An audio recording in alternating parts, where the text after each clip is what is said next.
The following is a presentation of WGN Sports.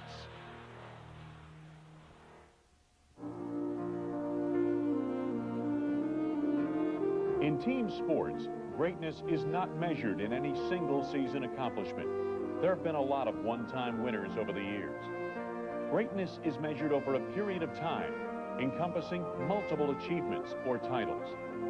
Dynasty is a word rarely used in sports today. They just don't happen anymore. Long gone are the Yankees of Ruth and Gehrig and Mantle and Maris, the Celtics of Red Auerbach, who won 8 NBA titles in a row, the Lombardi Packers, the incomparable Montreal Canadiens. For in this day and age of free agency and salary caps, the core of great teams are rarely together long enough to even qualify as a dynasty. Until the Chicago Bulls of the 1990s. 4 world championships in 6 years, 3 of them in consecutive seasons, and the winningest regular season in the history of the NBA. Tonight, we reflect on this accomplishment with 3 members of the Bulls who have been on the floor for the entire run. Good evening, I'm Wayne LARRIVEE. Tonight, a special treat. The only 3 members of the 4-time world champion Chicago Bulls. Head coach Phil Jackson, MVP Michael Jordan, and all-star Scottie Pippen. Let's go back to Cleveland.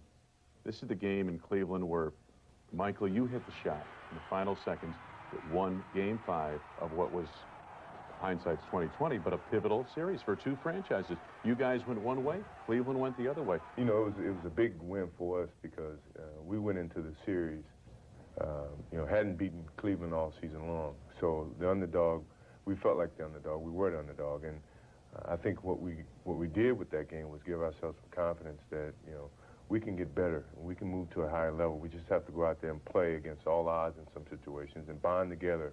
This is a series in which, you know, Michael's right. They beat us 4 or 5 times, maybe 5 times we were playing them that year. Right. The last game of the season they beat us without 2 of their starters. Certainly. And Doug was really depressed, but the guys came in and they were hungry to do it, and that was the thing. Michael in the 4th game had missed how many free throws down the stretch? Like 3 out of 5. He couldn't make any free throws. He couldn't make free throws. We could have won the 4th game. And then Money guy couldn't make any free throws? Yeah. And then on Sunday he got on that bus and he said, have no fear, we're going to win today. And so it was like a remarkable turnaround for the franchise. And he came on full of confidence, and we went out there and played a great game. I don't want to put Coach Jackson on the spot here, but I want to ask you guys. Number 1, did Doug Collins leave a mark on what would later become a championship team? And number 2, could you guys have won the way you did with Doug as head coach? Well, I think he certainly got us to a point. You know, I think with the talent that we had on this team and how we were progressing, even when he was a head coach, we were moving in that direction. I think what happened when Phil came on, he gave us a system, you know, to work within. That's when the triangle basically evolved. Up to that point, it was a lot of individual talent, and Doug seemed to utilize that and, to get to, you know, the level that we were. Could we have won it with Doug? Yeah, I think we can sit here and debate that all the time. But, you know, I feel that, you know, the change was made and we made the best of it. Let's just say this way. Doug gave great intensity to the team. Great work. I mean, guys came and worked real hard every day, and they learned that work ethic that's really important to win. I think and that really helped. I think he really made a mark on myself and a guy like Horace, who were young players, because he used his intensity night in and night out to push us and get the best out of us while we were still young players. Phil, you took over. When you did take over this ball club, what did you feel was missing? Well, it's really obvious what was missing. What was missing was a well-rounded offense, because we had so many offensive things that ended up with Michael having to do it. We were trying to run a point guard offense, but ultimately we didn't have a point guard. John Paxson was not a point guard because ultimately they could put an Isaiah Thomas on him. They could put someone with quicker speed. We tried different types of point guards. And ultimately, when we got to Detroit, we had to put Michael at point guard because he's the only one that could really bring the ball up the floor. Well, the concept of a system offense is that you have varieties of people that can bring the ball up the court. And we saw Scottie as potentially a person that could be the lead guard in his team. Relieving Michael the pressure of doing that, that was what was ultimately the difference 2 years later when we were able to withstand that kind of pressure you get in big-time series. But the triangle offense, the Zen philosophy, all that stuff, how quickly did you guys buy into it? It took a while. It took at least 3 years before we fully understood the system. And Phil was very patient, as well as Tex, who implemented it all together and came up with the concept. And it just took some time for us to connect and understand that, you know, each other as a team and you know, act instinctively instead of always knowing exactly a certain play. Systematically, we started to read each other and made it tougher for defense to try to defend. Let me ask you about the last time you played the Pistons. It was your third year in a row. Again, it's an Eastern Conference Finals. This time, it goes to 7 excruciating games. Well, in the Philadelphia series, which was about 3 weeks before then, Scottie's father had passed away and he had gone and left the team. We'd had to rally around a big game on Mother's Day, but he came back for the Tuesday game in that series, and we got around Scottie because, you know, he had been apart from us for about 4 or 5 days, gone through a traumatic thing, and, you know, we felt like, you know, this is a guy that, you know, really needed some support in our system, at least, and what we wanted to do, and that's why we did that type of a thing. But, you know, it just doesn't go away. Losing a family member as important as your father doesn't go away in one gathering or a funeral ceremony or whatever else. As we all know, it takes a year or a long process for those things to disappear. When you lost that game, what was your thought process? What were you thinking? I mean, because you had been to that step again. Well, Jerry Krause came through the door after we had a meeting, and I think kind of took the edge out. He was, in his own way, kind of mad, but it was kind of, intense in a way that is only Jerry Krause can do. Right. And so we all kind of just put it to bed, and we said, you know, we were really disappointed in ourselves. Jerry was kind of mad at us for what had happened, but we knew there's nothing to be mad about. We just weren't grown up enough to go through that series against a team that'd been through, you know, an Eastern Finals, 2 championships, World Championships, and they were still a little bit better than us in the subtleties and the intensity of the game. We weren't quite mature enough.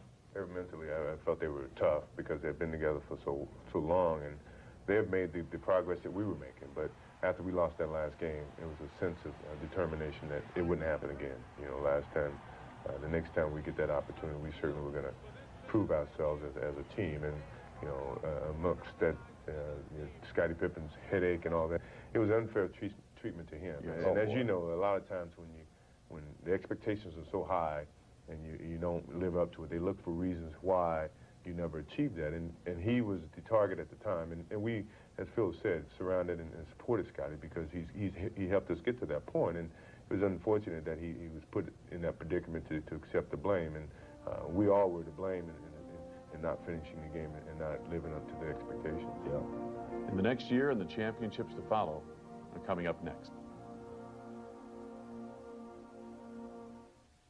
Reflections on a Dynasty, a conversation with Phil, Michael, and Scottie. Brought to you by the Stars of Chicagoland, your local Chrysler Plymouth dealers. Choose the way you save with the Chrysler Choice. Choose low 3.9% financing or $1,000 cash back on Chrysler Cirrus. Or save with $1,500 cash back on the luxurious Chrysler LHS. Or choose 4.9% financing or $1,500 cash back on Concord LXI. Choose the way you save. Financing as low as 3.9% or big cash back. But choose now because the Chrysler Choice won't last. What's new in your world? This is a Big Mac. This is my dad, Jim Delegati. This is my dad, Jim Delegati. He created the world's greatest burger. 2 all-beef patties. There's cheese in there. Special sauce. Very special. Very secret. This is a mass-size meal. Right now, buy a drink and fries. Any drink, any fries, any size. And get a Big Mac for just 55 cents. 55 cents. To salute 1955, the year it all began. This is a very good idea. This won't be around forever. This sesame seed is bigger than my head. This is my McDonald's.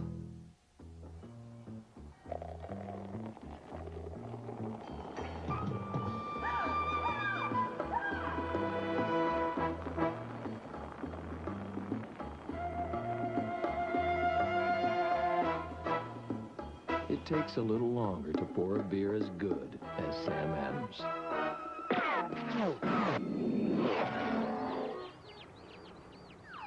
Sam Adams, a better glass of beer. Cops cops decided my client was going to be executed. Rex Reed calls Nightfalls on Manhattan one of those rare films with impact and insight. If their lips are moving, they're lying. It keeps you riveted. Your father's clean. Sidney Lumet is still one of the most important filmmakers of our time. Andy Garcia, Richard Dreyfuss. Sweater me right here, Pop. You're clean. Nightfalls on Manhattan. Rated R. Now playing in theaters everywhere. The Chicago Bulls have won their first ever NBA championship. We're back with Phil Jackson, Michael Jordan, and Scottie Pippen, kind of reflecting and reliving the Bulls championship run. And let's go back, guys, to the championship, the first season. The regular season, it's not often that when you talk about 3 championships in a row, you're able to focus in on any one moment of the regular season. But one that we thought about was when you go to Auburn Hills in February, you and the Pistons are kind of nip and tuck in the division, that type of thing. You guys are in the process of winning 11 games in a row. You go to Auburn Hills to win for the first time. How significant was that when you went up there in February? Well, that was really a big game, but it had started, you know, at the All-Star break, I think, and it continued to that weekend. The All-Star break, we kind of had, remember, a little bit of a situation in which some guys had dallied around. We went into Orlando and lost the ball game in Orlando. Right before the playoffs. Before the All-Star break. And we should have won that game, and I was really unhappy because the guys had not really been dedicated to what we were trying to do. And we just got down to business. After that, everybody just got down to business and did the things, the sacrifices they had to make in their personal life. And when we came into Auburn Hills that night, you know, we had some trouble because obviously Bill Cartwright got kicked out of that ball game. Right. And we had to play underhanded or undermanned. Right. And we had to buck up everybody from the bench on up, and that was a big game for us. It was a big game because we hadn't really had that much success in Detroit. And, you know, they knocked us out of the playoffs the year before. So to win on their court, not full of strength, you know, with Bill being out, was a great confidence builder. Anytime we played in that building from that point forward, that we knew we could beat this team, at their home court. So that carried right through the rest of the season, even in the playoffs. And when you got to the playoffs, Scottie, to face the Pistons once again in the playoffs, for what, 4th year in a row, was it, that you'd faced the Pistons? 3rd time in the Eastern Conference Championship? I mean, what were your thought process going into that game? Well, I had pretty much predicted that we were going to sweep them in that series. So, you did, I had a lot of confidence in our ball club at that time. I think we had really turned our season around completely from the last season. We've started to show a lot of maturity mentally and physically, and it was a great series for us to go in and have to face the Pistons and know that before we can get to the championship level, that we had to beat the basketball team. You know, it's almost like if you didn't get to beat the Pistons, you know what I mean? There might have been something missing from that championship. You bet. You know, it's kind of funny, but when they walked off the court before the game was over, what were you guys thinking? It didn't bother us. We felt like we accomplished what we wanted to accomplish. They showed their true colors. They really did. Totally. I mean, that's the answer I was looking for. I mean, you know, for the first 3 or 4 years that we faced this team, every time they would knock us out, I mean, it hurt us to go over there and shake their hands. We showed the sportsmanship that, you know, to support them from the Eastern Conference to go on and be successful. And we just knew, because of their personality and the way that they, you know, their rivalry against us, that they were going to pay the same respects back. But they didn't have to, because we knew that we dominated the series, and we knew we were over that hump, and we didn't have any fear. We felt we were a superior team. Okay, so you go to the Lakers series. Game 1, Chicago Stadium. People have been waiting for this for years, for 20-some years in Chicago Bulls history. Sam Perkins hits a three-pointer at the end, and you're down 1-0 to none, and you're about to join the '69 Cubs. What were you thinking then? We were very nervous, first of all. It's the first time we made it to a final, and you know, everyone was saying, well, you have to go to a final the first time to lose, so you know how to win it the second time. And I guess when we had an opportunity to win the ball game in the first game, even though we didn't play our best basketball, we took a moral victory from that. And from that point forward, we felt we were better as a team, more mature as a team, and ready to accept the challenge. And I think we went back to the drawing board more or less and drew up our strategies and stuck right to it, and we never really had a problem after that. I got to ask you, the lasting image, I don't care how many championships you guys win, will be of you with the cap on, the trophy embraced, and crying on the trophy. Can you give us your thoughts? What were you thinking then? What was that all about? It was an unbelievable feeling. I've been here at the time, I was here for 8 years almost, and You know, the saying was the Chicago Bulls would never win with the scoring leader. Michael Jordan scored too many points, and you know that there's no way that they would be able to win. And you know, it was gratifying to see that all, you know, the so-called perfect critics who knew the game were totally wrong about me as a basketball player being able to adjust to a certain system, and yet still as a team we can evolve and become a championship team in the city of Chicago. So I mean, all those frustrations and those expectations that the fans or that the sports writers had about me as a person and about this organization was put to rest, and that was a gratifying feeling. When, you know, in that game in the fourth quarter, they started to focus on Michael and the defense, and I said, Michael, just find Paxi. He's gonna, they're all attacking you, and everything, you know, about Michael is that, you know, he takes a challenge and he rises to a challenge. Well, I knew that the challenge is that Michael comes out and has a 40-point game, we win the championship. What a great way to do it. But he had to sacrifice a little bit of that, just drop it over to Pax and let Pax nail those shots. I don't know what he had, 6, 7 shots in a row. It was just something to watch. It was a piece of work, and we were able to just control that game from that point on. But it was a team effort, and he showed exactly what it takes to win a championship, and that is that it has to be a team. It's the way it is. Yeah, Michael's kind of a control freak of these things when he gets to this stage on the floor, isn't he? Yes. I mean, as Phil said, he takes everything as a challenge. You know? Absolutely. During that game, I think that he realized that, you know, he had to distribute the ball and use his ability to draw the defense and pitch the ball, and you know, that's something that he realized that he's good at, whether or not he'd like to do it or not. I guess that's the final act of selflessness that you talk about? That was it. You know, that was the team play that it took. Besides, we've always played team defense. I mean, that's always been an area we know we had to play as a team, is help each other out in defense. But the offensive end, I mean, you know, Michael makes scoring so easy that sometimes it's hard for him to give it up because he can do it so well. I've never seen anybody do it quite so well. But this time, you know, he had to move it on because they were all coming, and it was 3-on-1, and so he just made the simple thing to do. When we come back, the second championship season. Sometimes life. You're late. Stunning. Forgiven. Takes your breath away. Richard Gere, Julia Roberts, Pretty Woman. Tonight at 7 on WGN. Phil, Michael, and Scotty are also online. Check out Reflections on a Dynasty, the interactive multimedia version at WGNTV.com. This is WGN-TV, Chicago. Choose the way you save with the Chrysler Choice. Choose low 3.9% financing or $1,000 cash back on Chrysler Cirrus. Or save with $1,500 cash back on the luxurious Chrysler LHS. Or choose 4.9% financing or $1,500 cash back on Concord LXI. Choose the way you save. Financing as low as 3.9% or big cash back. But choose now because the Chrysler Choice won't last. What's new in your world?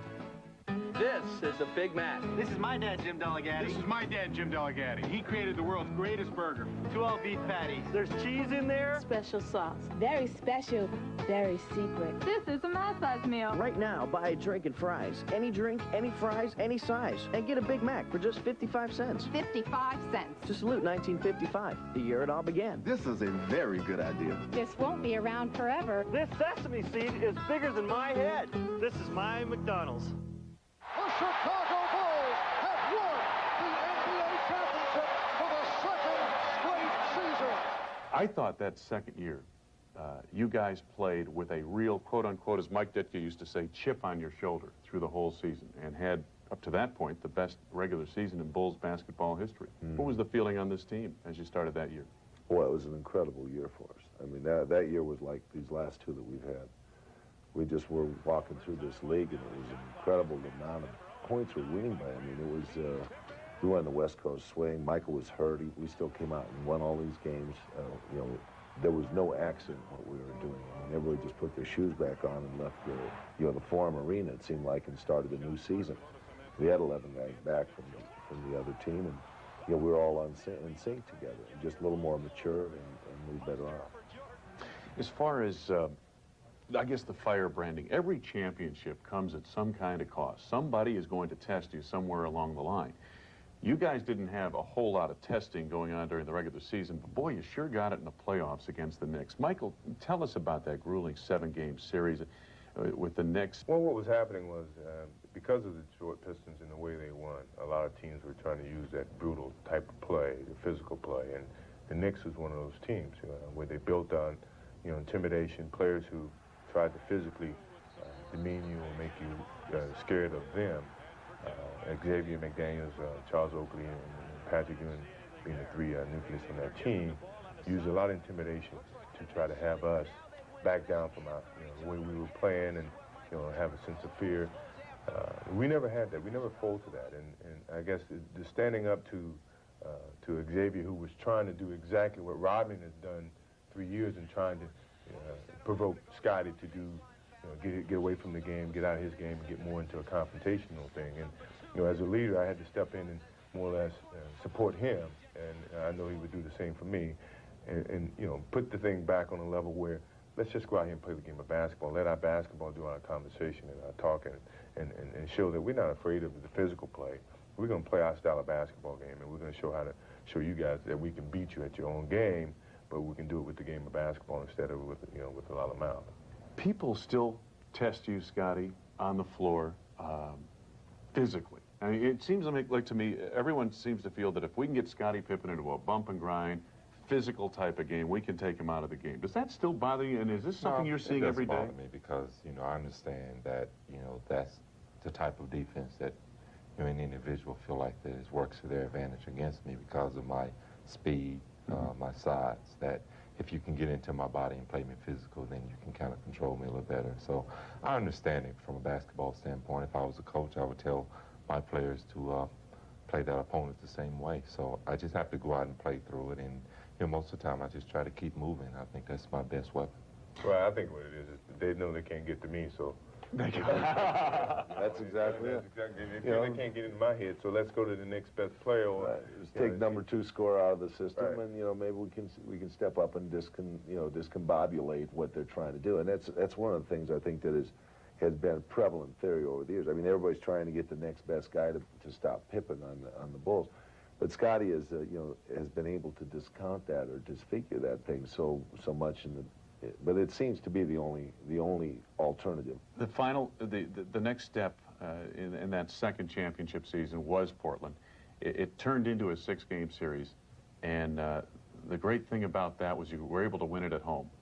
How much did that mean to win at the old stadium, to win at least one of your championships there?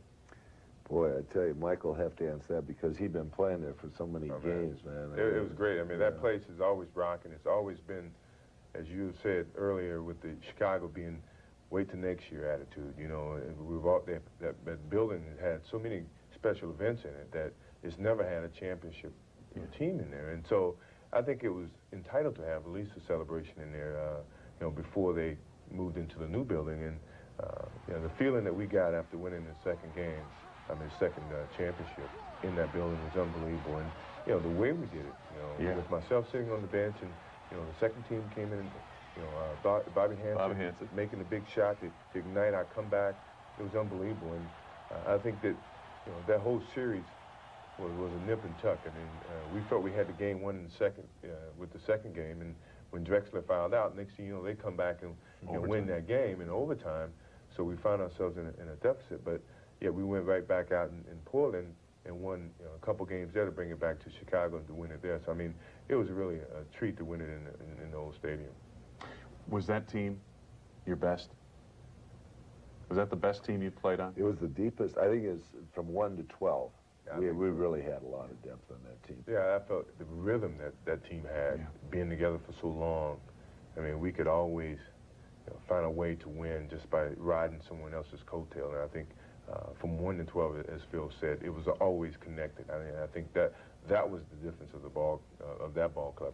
I mean, I'm pretty sure you can look at our team right now, and we're more talented as individuals, but in terms of being as connected and being together and learning the system and let the system work, that was the best team, I think. Is that your take on it, Scottie? Yeah, I feel the same way. I think that at that time, the talent-wise, we were a great team. I mean, we were young, we were energetic, and to look at us now, we feel like that back then we were at our prime. When we resume, the Bulls go for 3 in a row.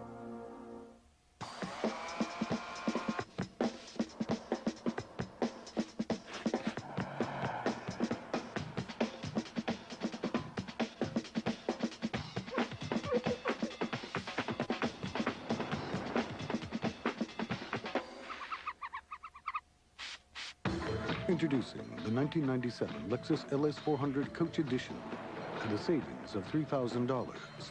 The streets are ready. Are you? Who is the father? The truth is, I don't know. Oh, boy. Oh, boy. I'm your papa, your daddy. Hug me. You are nuts. Which one of you is Scott's father? He is. Robin Williams, Billy Crystal, Father's Day, rated PG-13, now playing. Want to know a juicy secret? Lawry's marinades. Herbs, spices, and a splash of fruit juice. Ready to grill in just 30 minutes. Lawry's marinades. The fruit juice makes the difference, and the difference is delicious. Choose the way you save with the Chrysler Choice. Choose low 3.9% financing or $1,000 cash back on Chrysler Cirrus. Or save with $1,500 cash back on the luxurious Chrysler LHS. Or choose 4.9% financing or $1,500 cash back on Concord LXI.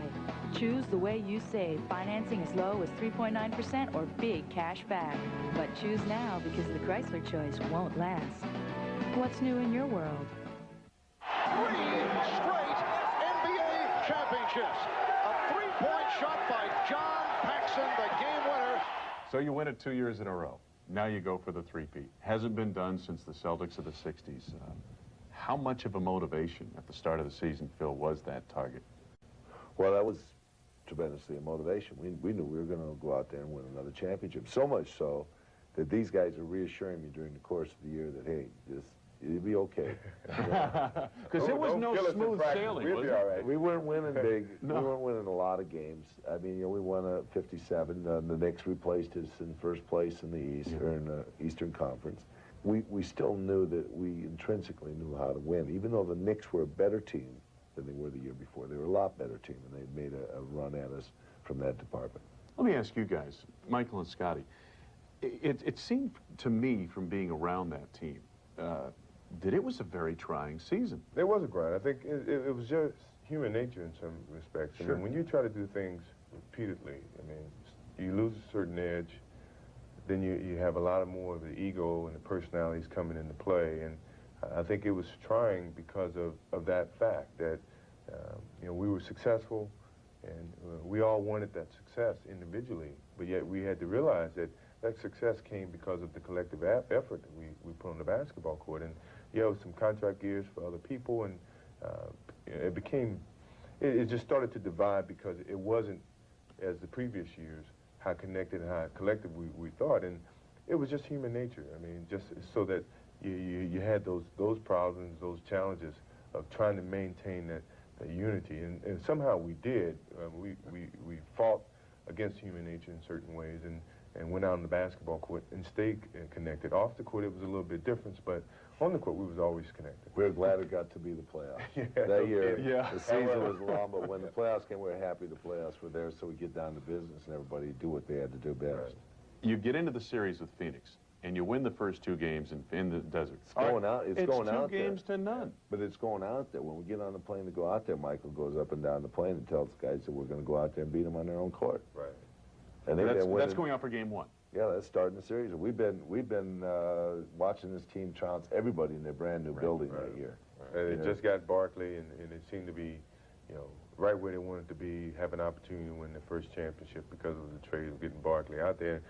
I just knew we were a better team, so I think we needed to push mentally to go out there and believe that we could win on their home court. I mean, that's the toughest thing, and that's the most challenging thing, is to go on the road and win. And we had to believe that. It's just us against the rest of the people in that building. And so, you know, right from day one, I always felt we could win. It's just a matter of going out there and believing in ourselves. All right, but then you get on the plane with a huge stogie. Now tell us that story. Well, I get on the plane. I felt that the morale was down because when we left Phoenix after being 2 up, no one wanted to go back to Phoenix, you know. And from Horace to ourselves, we wanted to end this thing in Chicago because there was a great celebration the year before in Chicago Stadium if we won it in Chicago. So the city started preparing. So when we lost Game 5, it was the morale was so low because here they had the advantage again. We had our opportunity to win it here in Chicago. It was some negative thoughts. I didn't want the negative thoughts to come into play because we were still in control. We were 3 up. We were 3-2. So when I got on the plane with the cigar, I'm saying, you know, everyone's wondering, well, what is he doing? We got a big game, you know, coming up. But what I was trying to do was instill the confidence that, hey, we can win on this road. You know, we've proven that we can win in their building. So why not go in with the confidence that, hey, this is going to end. You know, I got one bag, one suit packed. You know, we're going to win one game. We're going to celebrate and come back home. So the confidence, I wanted to give that confidence so everyone to feed off of it, and we can go out there and do our jobs. And you won. And you got it done in Game 6. And I remember being in the locker room. And the feeling I got from you guys was one more of relief than exaltation. Tell us, where were you coming from? Well, I think, you know, the season had been so long. I mean, to win 3 championships, you don't know the amount of basketball, the amount of time you spend on the practice court. And the Olympics, I mean, it was such a long season. And we were just physically drained, mentally drained. And to be able to win it and, you know, to feel like that we had put ourselves in a position among any other NBA teams, it was great for us. Now, Coach, you didn't draw that three-point play up on the board, right? That kind of happened out of desperation. Actually, that was a sequence of which we wanted to run. We wanted to run that kind of sequence. The ball was going to go the way it was going to go, but it was just that Horace was wide open. And they had made a first jump. option was to come off with blind pig. Blind pig. If I was open, to give it to me driving to the hole. Right. Well, in that play, as I was going to the hole, I brought a lot of attention because I just scored a layup.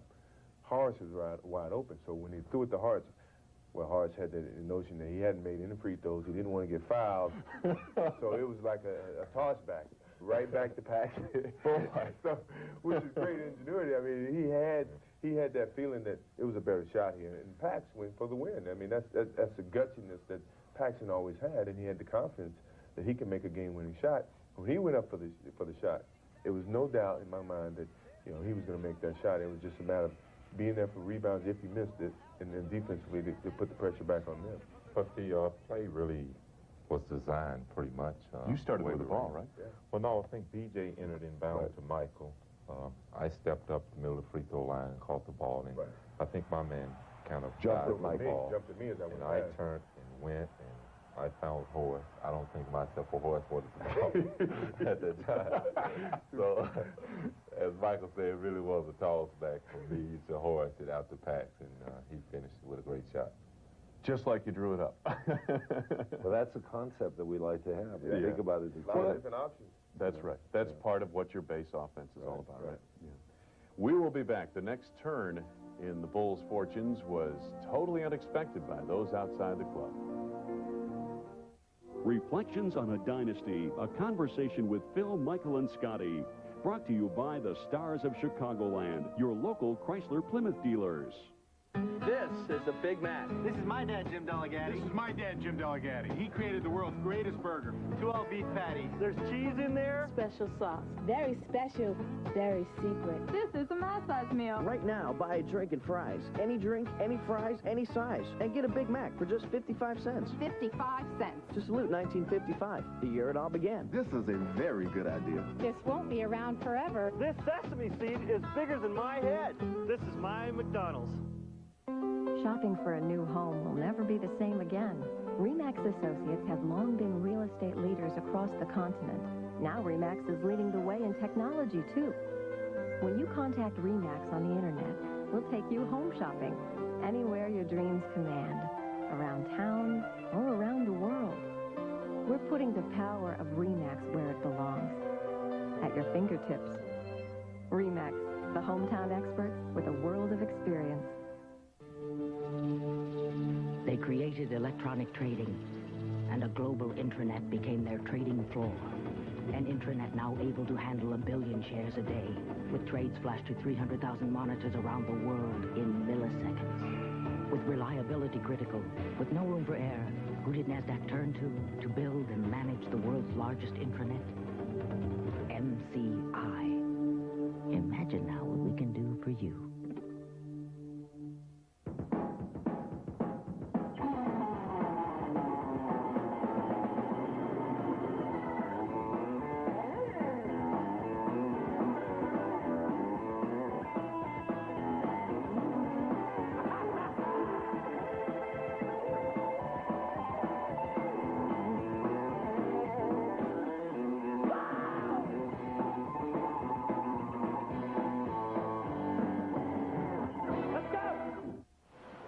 time for me to move away from the game of basketball.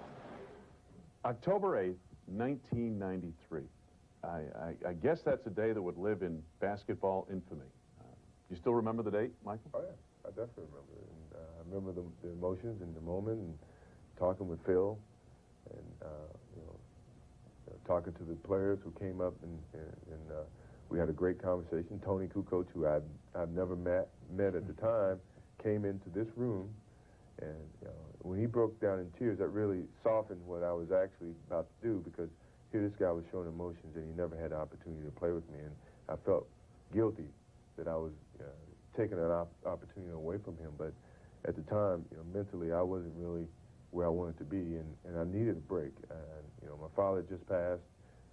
We just finished our third championship season where we had a lot of different personalities going against each other, and we didn't seem to be in the same frame of mind as we were the first two. And and the pressure that I was dealing with at the time was just too much, and I needed a break. I needed a change, and Phil tried to talk me out of it. He actually gave me a lot of things to think about, and I gave him one. I said, if you can give me one challenge that I can look forward to this season, that could motivate me, then certainly I could change my thought. And he tried one in terms of just being God-gifted talent, and you're depriving a lot of people of an opportunity to enjoy that, and that really wasn't enough for me to push myself into the next season, and I didn't really have the sense of motivation. And it was a great career at the time, and I felt when I walked away that was it. It really needed it, and it was a good decision.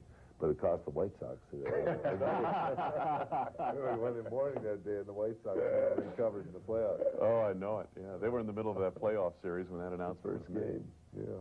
What did you tell your club, Phil, when you went back upstairs? Because we were all here for that announcement, and then you went back upstairs to a club that was odds-on favorite an hour earlier to win another NBA championship, and now, I mean, you could count the number of games you'd won on one hand without Michael in the lineup over the previous years. Yeah.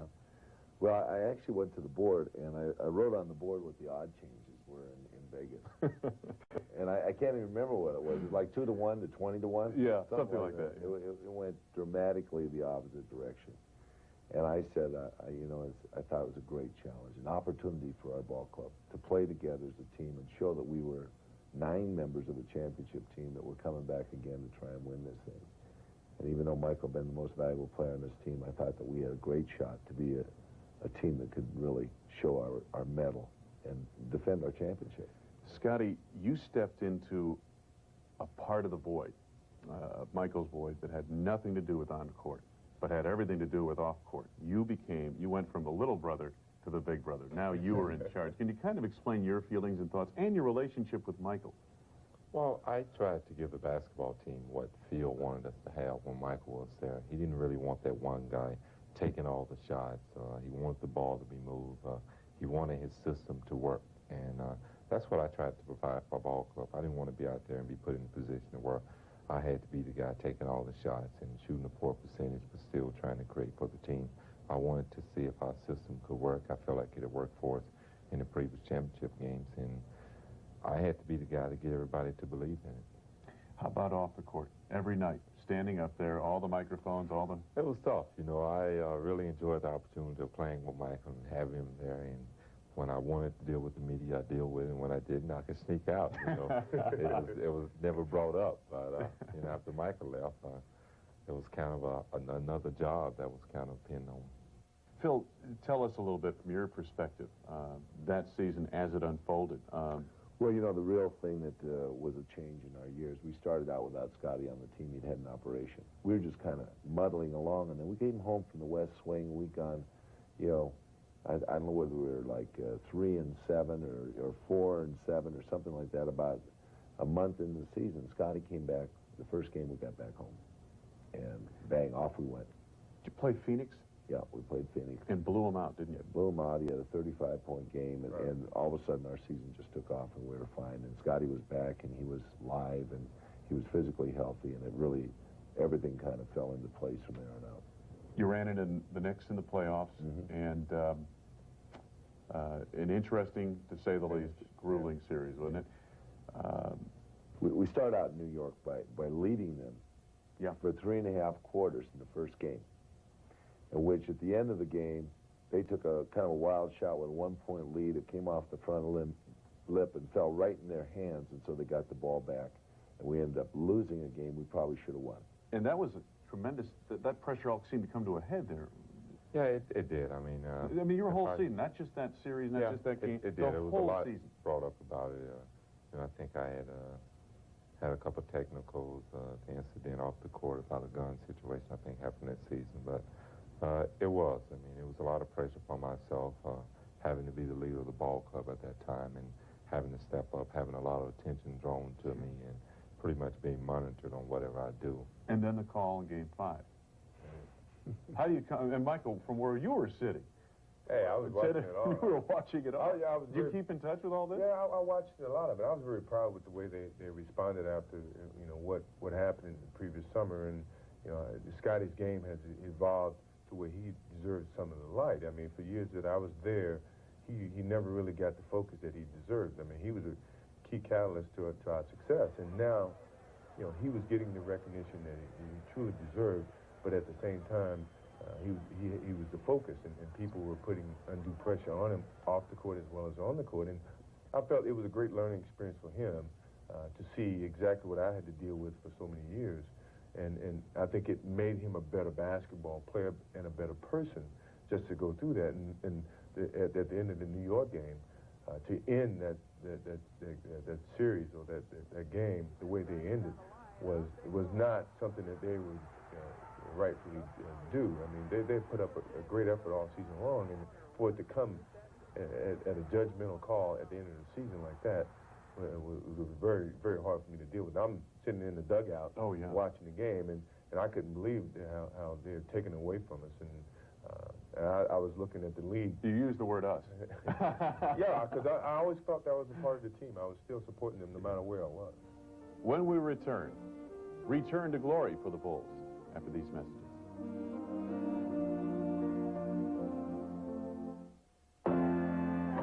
I know a place. America's a big country.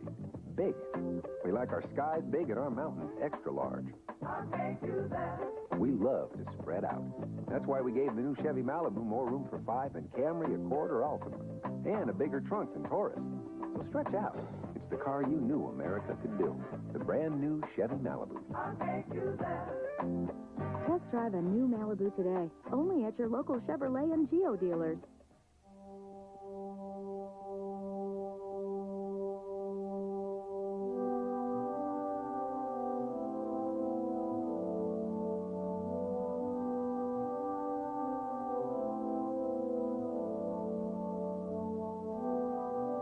You will wake up one morning, and there will be no subways. There will be no timesheets or corporate ladders to climb.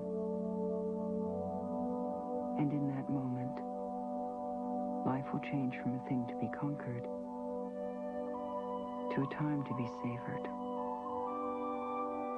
If retirement is a bridge to be crossed when we get there, then we must accept whatever lies in store for us. If it is one we must build, then let us begin.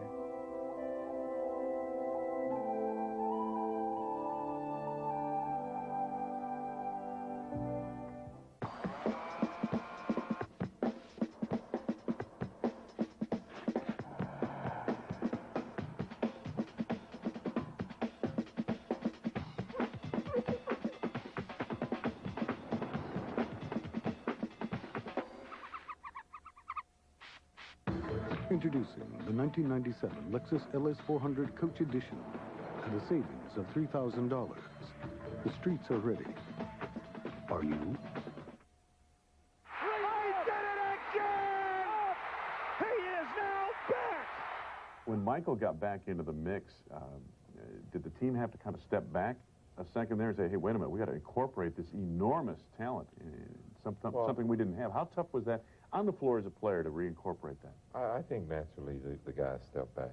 Steve, Judd, Tony, they've never played with Michael. They didn't know the intent of what he brings to the game, the camaraderie of crowds and people of that nature. It put him in a lot of awe.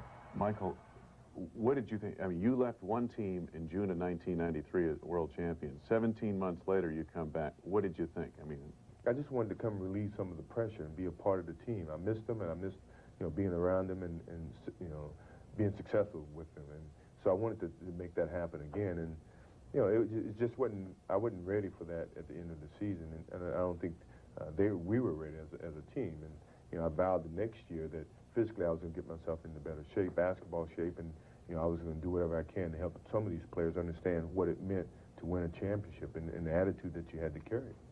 Can I get biblical for a second? The spirit was willing, the flesh was weak? Yeah, to some degree. I mean, because that was one of the reasons I was there was to help finish the ball game. And yet, in trying to do that, I made a critical error that more or less changed the whole momentum of the series. They gained the confidence, and we were there in their place, about to win the first game and put them on their back heels, and we could have easily taken that series, and yet in one moment it changed all over, and from that point forward I was trying to do a little bit more than what I should have, because I didn't really. I lost the confidence. Change his number, win it back. But you know the thing about it, Wayne, is maybe Michael has great sixth sense. God gifted him with an aura of being able to understand where people are coming from, and he just didn't feel that guy coming from that angle that time, and it was not having played basketball, not really knowing the territory, and it was something. And even though we put it as a dream, kind of a theme to our postseason, I usually make a postseason kind of a dream theme. And that year, let's keep this miracle alive type thing. It wasn't going to happen for us because we didn't set down all the strokes the right way. Right. What you guys missed basically was rebounding, and you missed a defender in the interior, and you went out and you got Dennis Rodman. Now again, Phil, I understand the motivation from management standpoint, and that was a great move. Wayne, we would never made the move without checking first with Scottie and Michael. And even though, Jerry had left the decision up to me, and he had entertained the thought, and I put down on paper 7 guys I thought could help us out. He was the 7th at the bottom of that list, simply because of what he brings with him, his on the court and off the court behavior. He was probably the perfect person to come in that position, regardless of his thing. We knew that we were a professional enough group of guys that we could handle a distraction or a personality like Dennis's and incorporate him into our team. But we checked first with Scottie. Scottie said, hey, if you feel like you can coach him, so be it. Michael said, hey, this guy brings a lot of baggage. Same thing. Do you think he can run what we got to run, and he'll be able to do what we want him to do offensively? It's fine with me because you got to deal with him, and that's true. You guys meshed almost immediately, it seemed like. You jumped out of the gate and never looked back. He felt dedicated to fit in. I saw him in the summer, and I played a couple of pickup games when I was out in L.A., and he was very eager to be a part of a championship team again. He'd just come from San Antonio, where they've kind of put a bad label on him, and he never really felt like a winner with that team. And coming to Chicago, he wanted to get that attitude back. And as Phil's mentioned, I said, I think he can fit, but you have to coach him. If you feel like he's coachable, then we as players could forget about what he's done to us in the past and think about what our opportunities are in the future, and that's where we approached it. NBA history. I mean, 70-win season. It never happened. Was 70 just a number along the way? We came in with a sense of urgency that we have to play well. We have to get back there to see if we can get back to the championship level again. And the regular season just happened for us. I think we just took it game by game, and next thing you know, it started to accumulate. I mean, we never start the season off by saying we're going to win 70 games. We just wanted to get back to the end result, which was a championship caliber team. Didn't know how many wins it was going to take, in the course of a year to get us to that point. And, Phil brought us along slow to where we began with the confidence. We came into games with confidence that we could win every game. We never had that doubt. And when we got the 18-game winning streak, that's when we really felt we had something special. And we lost maybe 2 games in a row, one time in the course of the whole year. And we believed in ourselves, and we had a certain attitude about each and every game once we stepped on the floor.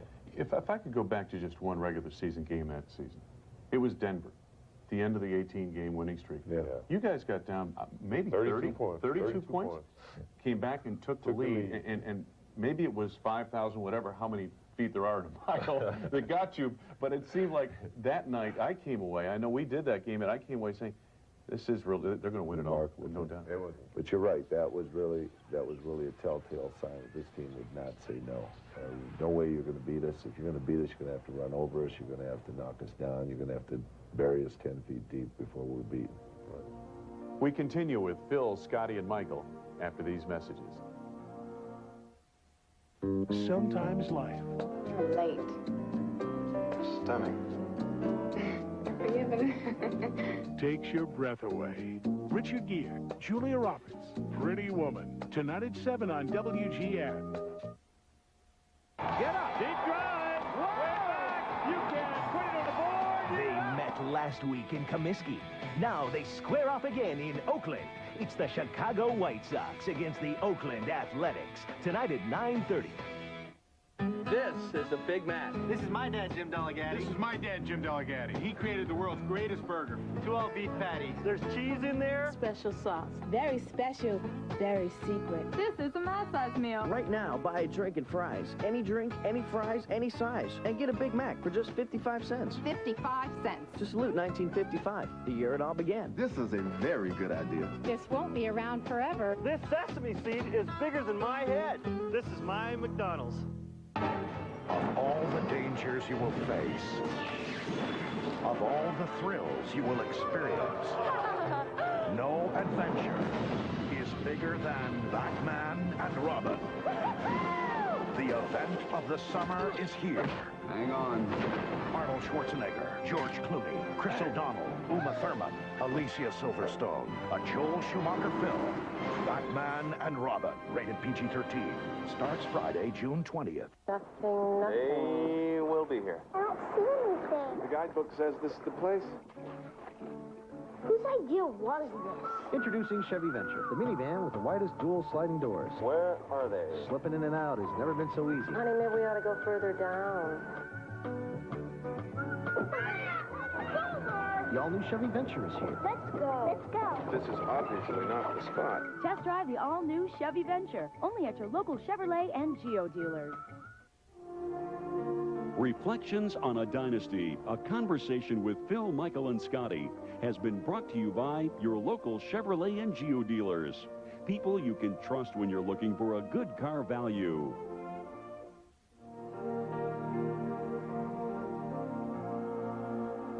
This is a very public achievement, Phil. I mean, when you're out riding your motorcycle or up in Montana in the cabin or whatever, I mean, do you ever sit back and reflect on it? And how do you think about it and remember it?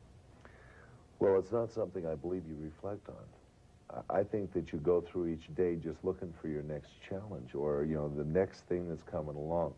If you're going back and you're going to look back at all the things that have happened behind you, you're not going to have time to be ready for what's coming down the road at you. And that's the way it is when you're in this business. This is a warrior business. You know, you got to be prepared every step. You just can't rest on your laurels because someone's coming down the road ready to knock you down and take your spot. And so, you know, maybe when I'm 70, these guys are 50. they can sit back and laugh about it and think about all those great games. But right now, we're just enjoying what we're doing, getting ready for the next one. How about you, Michael? Do you ever sit back and reflect a little bit? Yeah, I do, Tom. I mean, you must have during retirement, especially. Yeah, I think it's very special to have achieved what we have achieved at the evolving of where basketball's come and the talent that's come into the league and how much the game's progressed since the Celtic days. To win 4 out of 6 championships and 5 out of 7 after this year, I think really shows, you know, the quality of basketball that was played, the mastermind behind the whole process, and how we understood exactly what his teachings were, and we went on the basketball court, and we stayed focused each and every game to achieve what we wanted to achieve at the end of the season. I mean, that is unbelievable to do at this day and time, the way the game has evolved, and I truly believe that's something that's going to be specially remembered when we step away from the game. Scotty, do you ever look back? I don't. You know, as Phil said, I think you're too busy trying to see what's ahead for you, and you know, I think that we've done something special in the game, and you know, growing up as a kid and watching those Celtics and the Lakers and teams that were great back in those days, you know, I could never dream of myself being in that position, but you know, I feel like that our basketball team has came to a point that where we're far beyond those teams. I don't think any team plays on the edge that you guys play on. I mean, for you guys, it might be one more series, might be one more spring, and it could be all gone. Sure. I mean, Patrick Ewing is signed in New York for a number of years. All these guys will be back in one form or another with other teams. You guys, how much longer? Phil? Well, it's, you know, we really haven't gone in this year thinking about that. I mean, there's no doubt about the fact we have great rapport and love for each other, and we really enjoy it. We're really tied to Scottie right now because he's still going to be back here next year. Wait a minute, I thought you two guys were tied to the hips. No, you're attached to Scottie. He's the only bull after this year, so you know, like that's something that really means something to us, is to see, you know, Scottie in his next phase of his contract, which is going on. I think both of us are just, you know, Michael, I don't know what he's doing, but I'm just going through this season, just enjoying this season. And, you know, knowing that, you know, possibly I need a break from this. I mean, I've been doing this for a long period of time. I may just need a break, and it would be nice to step back and watch somebody else, you know, coach the Bulls or do it. But if we're going to continue on this dynasty, if they want to push it on another level, then so be it. Yeah, I think the fans want us to come back. Sure. But yet it's got to be right, and we want to finish this year off right. And when this year's finished off right, then we'll consider what next year has to be. And Barry Reinsdorf has a lot to do with that. Right, and I think it's a sentimental thought from Phil and myself about Scottie. I mean, we certainly feel that we're entitled to leave or to walk away at the same time, or make sure he's taken care of before we leave. And we hope that we can put ourselves in that predicament so that it can happen. I think a lot has to do with the way we finish off the season. So that's where our focus is to make sure we accomplish what our job requires right now, which is to win another championship. And then we can certainly stand there to support Scottie whenever the necessary need comes. But I think that's just our thought is, you know, because we've shared so much, you know, we want to make sure that, you know, at least I do, before I leave again, that he's taken care of and that he's happy with the, I don't want to see him throwing chairs anymore. I just want to make sure he's taken care of. Can you be taken care of here? I don't know. You know, as Phil said, you know, it's up to Jerry Reinsdorf to see whether or not he wants to keep this group together. But, you know, I'm hoping that we have one more run for it. You know, we, as fans, so often dwell on the future, you know, and what's going to happen next, or will you guys be together? And sometimes you lose focus of the moment, and I guess that's what you told us here tonight. Right. Focus on the moment, and this is special, isn't it? Enjoy it, right? It's very special. Guys, thank you very much for taking time out with us. It has been truly an honor and a pleasure, and congratulations on the great run so far. Thanks, Wayne.